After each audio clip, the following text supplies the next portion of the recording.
يفكر مصر ممكن تتحرر في وجود عمه المشير. قالوا مجنون اللي يغلط لو حتى بكلمة واحدة على رجالة التحرير.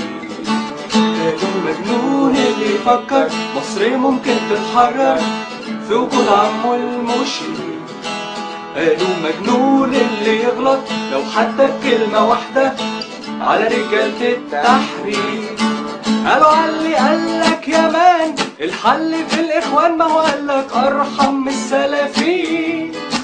قالك الكتلة المصرية كفاءة ومية مية، طب قولي نصدق مين؟ قالوا مجنون اللي يوافق إن العسكر يحكمنا علشان ملهوش بديل. كل القيادات فاشلين وبلدنا عمالة تضيع، البس عشان خارجين.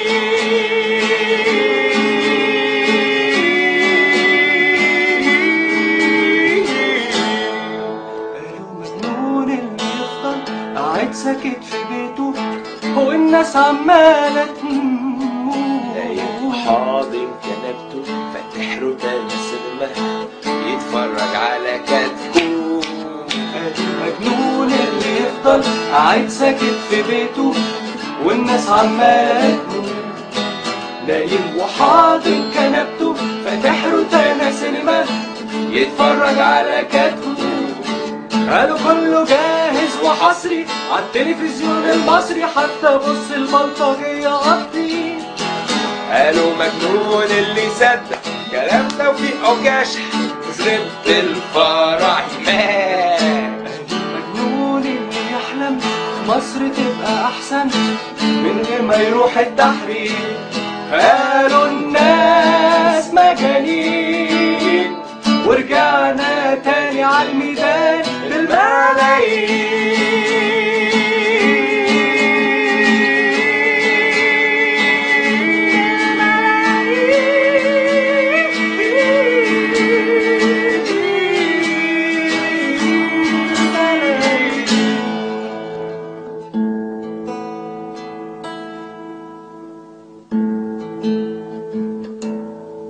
قالوا مجنون اللي يفكر مصر ممكن تتحرر في وجود عمه المشير. قالوا مجنون اللي يغلط لو حتى بكلمة واحدة على رجالة التحرير.